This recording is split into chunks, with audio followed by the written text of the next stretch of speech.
Former President Donald Trump announced his intention to run in the 2024 elections, which is a no-brainer considering his support among potential Republican contenders is 49%, compared to a 25% support rate for DeSantis, and no other candidate earning above 7%. It didn't take 2 days before Defense Authorization Act of 2022 was passed by the House of Representatives, giving the president full control over the military and all domestic operations, in which takes direct aim at all domestic extremists in the USA.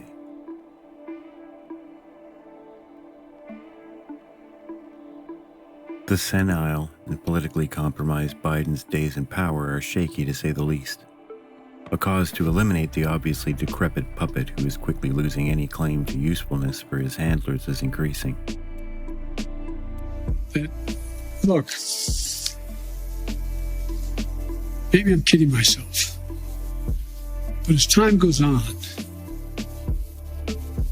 the voter who is just trying to figure out, as I said, how to take care of their family, put 3 squares on the table, stay safe, be able to pay their mortgage or their rent, etc.,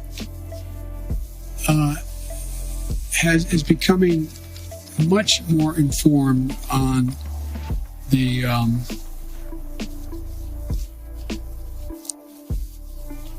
motives of some of the political players and some of the political parties. These broad, unconstitutional powers assumed by the executive may easily be used by whatever fascist power is brought into play as Biden's replacement. These events echo the 1933 Reichstag fire that provided a newly elected Hitler regime the excuse it needed to impose tyrannical, enabling acts.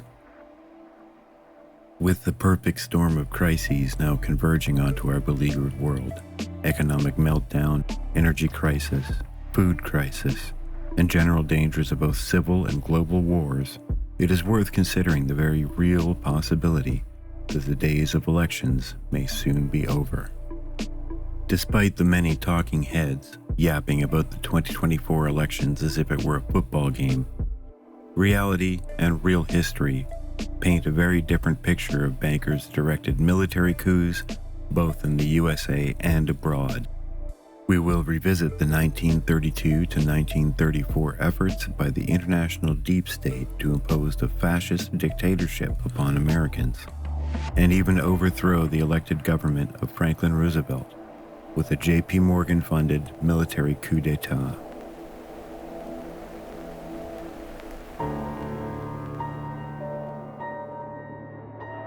The 1932 to 1934 was a period of history that saw the world torn down into a deep depression, which the people of Europe and America were told by their media could only be solved by the economic miracle solution of a new system of governments known as fascism. This fascist economic solution took hold in Europe with the quick rise of Nazism, Franco and Mussolini's corporatism, as well as what later became Vichy France. In English Canada, the League for Social Reconstruction, founded by 5 Rhodes Scholars, was ready to take power in 1932. And French-speaking Canada was quickly embracing the Nazi-inspired political party of Adrian Arcand. The British governing class, led by the royal family, were fully backing Nazism, and Sir Oswald Mosley's British Union of Fascists was rising faster than ever. All of these movements came in different flavors, but were united under a cold, utilitarian philosophy of government, a devout love for eugenics, the racist science of populist control, and addiction to City of London Wall Street money. In the United States, however, things weren't going as smoothly. Even though the financial elite of Wall Street had pulled the plug on the system 4 years earlier, the population had still not broken sufficiently to accept fascism as the solution which Time magazine told them it was.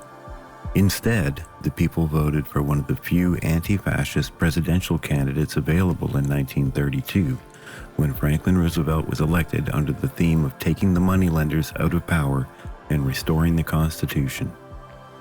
In his March 4, 1933 inaugural address, FDR stated, "Practices of the unscrupulous money changers stand indicted in the court of public opinion.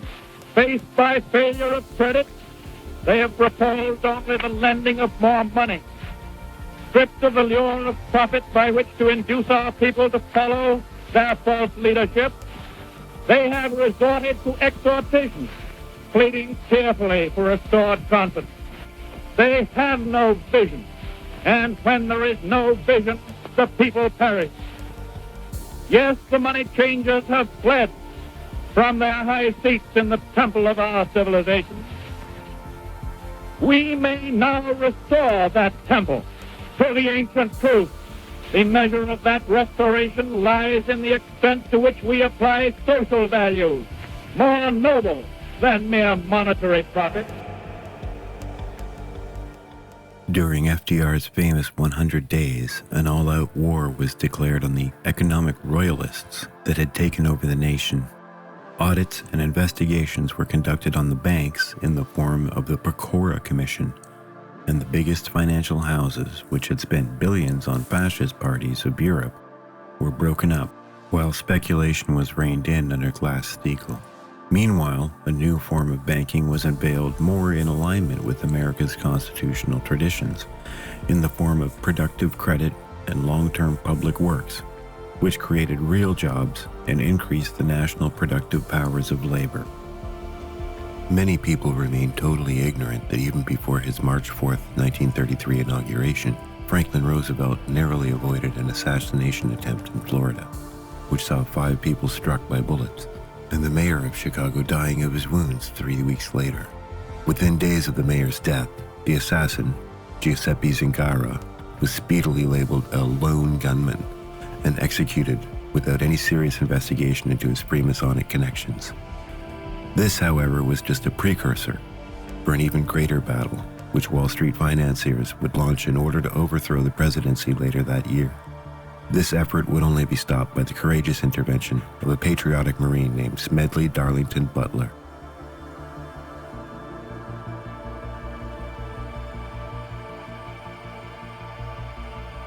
Born in 1881 to a family of patriotic Quakers, Smedley Butler quickly rose through the ranks of the military, becoming the most decorated military figure of U.S. history, a record he holds to this day with multiple Medals of Honor, an Army Distinguished Service Medal, and Marine Corps Brevet Medal, to name just a few.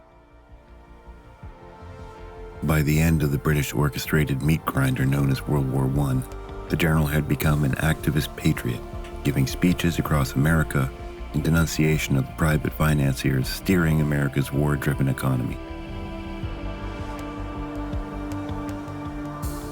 Speaking to veterans in August 1933, the general said, "I have spent 33 years being a high-class muscle man for big business, for Wall Street and the bankers. In short, I was a racketeer for capitalism. I helped purify Nicaragua for the international banking house of Brown Brothers in 1909 to 1912. I helped make Mexico, and especially Tampico, safe for American oil interests in 1916. I helped make Haiti and Cuba a decent place for the national city bank boys to collect revenue in. I helped rape half a dozen Central American republics for the benefit of Wall Street. In China, I helped see to it that Standard Oil went its way unmolested.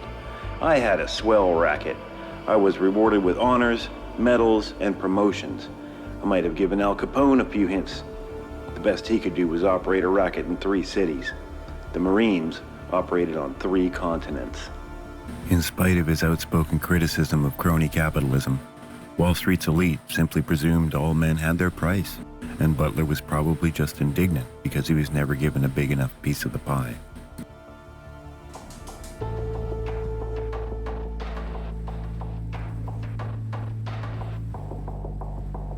These financiers needed someone like Butler to channel the rage of the striking veterans of World War I across America, who had been fighting for the bonus pay promised them years earlier, but which didn't exist due to the 1929 collapse. A force of hundreds of thousands of disgruntled seasoned soldiers was exactly what was needed to overthrow Roosevelt. But leadership was sorely lacking, and General Butler was their man for the job. He was a war hero who was seen as honest and loved by the veterans. He was perfect. Before continuing, it would benefit us all to recall that the American Legion was a very different beast from the benign organization of old veterans it is known as today. As it was originally founded with Wall Street capital in 1919 and was run early on as a fascist machine, Legion Commander Alvin Owsley made this explicit in 1921 when he said, "If need be, the American Legion is ready to protect the institutions of this country and its ideals, in the same way as the fascists have treated the destructive forces threatening Italy. Don't forget that the fascists are, for today's Italy, what the American Legion is for the United States." In reply to whether this meant taking over the government, he said, "Exactly that." Under the guiding hand of J.P. Morgan's Grayson Prevost Murphy, two representatives of the American Legion, Commander Bill Doyle and bond salesman Gerald McGuire, approached Butler in July 1933 for the job of rallying the Legion's veterans and began dropping hints of a larger coup plot. Butler became suspicious, but continued playing along with the plan to see how far this went up the ladder of power. Over the course of the next several months, Butler discovered that America's financial elite centered around John Pierpont Morgan Jr., the Harrimans, the Mellons, Warburgs, Rockefellers, and DuPonts, all at the heart of the plot. These men used their agents such as Gerald McGuire, the Morgan-affiliated bond salesman, Democratic Party controllers John W. Davis and Thomas Lamont, both occupying directorships in the House of Morgan, Robert Sterling Clark, heir to the Singer sewing machine fortune, Grayson Prevost Murphy, and Harriman family investment banker Prescott Bush. All of these characters had become well-known investors in European fascism, owned the biggest media platforms including Fortune and Time magazine, both of which promoted Mussolini extensively for years and controlled the levers of industry. Luckily, the 1932 to 1934 Pecora Commission exposed these forces publicly as the architects of the Great Depression, making their ability to acquire popular support and sympathy more than a little difficult. Outlining his committee's findings, Pecora had written publicly, "Undoubtedly, this small group of highly placed financiers controlling the very springs of economic activity holds more real power than any similar group in the USA." When the time was right, Butler blew the whistle by approaching the McCormack-Dickstein Committee, which began an investigation on November 20, 1934. Unlike the Committee on Un-American Activities, which made its reputation destroying patriotic lives under the communist witch hunt of McCarthyism, this earlier version was aligned to FDR and dedicated solely to identifying Nazi activity in America.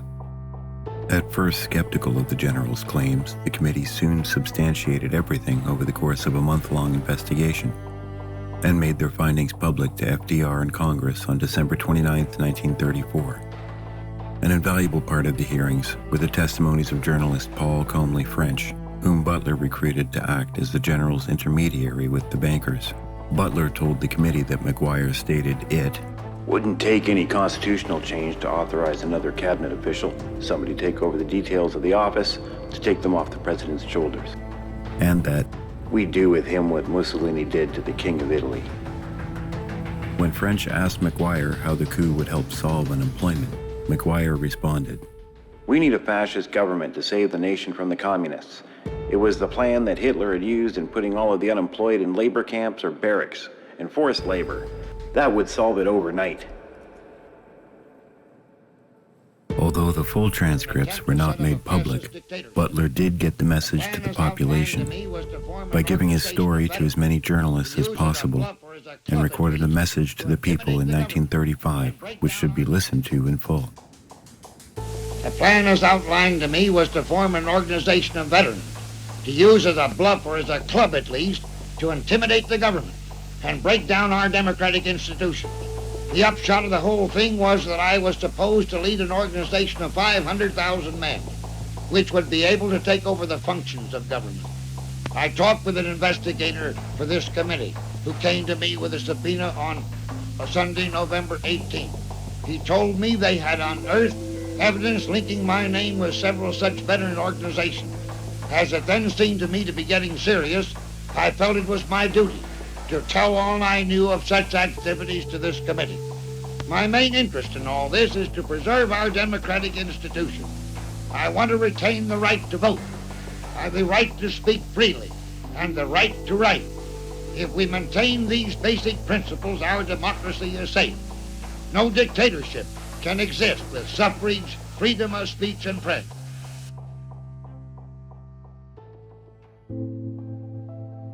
This exposure, alongside the Pecora Commission findings and earlier failed assassination attempt, gave FDR the ammunition he needed to force America's deep state into submission, at least for a while. FDR's fight to stop a central banker's dictatorship started from the earliest days of his presidency to his dying breath on April 12, 1945. Incredibly, after the sanitized and redacted 1934 report was published, the committee was disbanded, to be reformed later under a fascist mandate, and thousands of pages of transcripts were buried for years, only officially made public in the 21st century, the contents of which can be found online.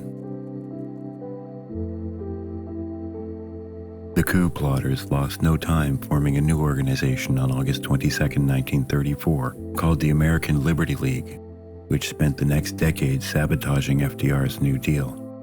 This group made every effort to promote an American alliance with Axis powers until 1941's Pearl Harbor attack, widely financed eugenics, and, after FDR died, acted as the driving force behind the McCarthyite police state in America during the Cold War. Without understanding this fascist deep state operation within the heart of the American establishment, it would be impossible to make sense of the Manichean Cold War dualism that destroyed FDR's vision for a world of cooperating sovereign nation-states. The American Liberty League also gave birth to such think tanks as the American Enterprise Institute, Heritage Foundation, and Cato Institute, which incrementally made Austrian school economics a part of the American right. Anyone wishing to understand what created the Frankenstein monster called neoconservatism during the last 60 years would not get very far without understanding the role of the American Liberty League and its hellspawn. Today, a new systemic meltdown of a $1.5 quadrillion derivatives bubble has similarities to the 1929 crash and other similarities to the 1923 hyperinflation of the Weimar Republic. While the specific trigger for the oncoming systemic blowout is not fully determined, what is certain is that the danger of a new fascist coup and world war are as real as ever before.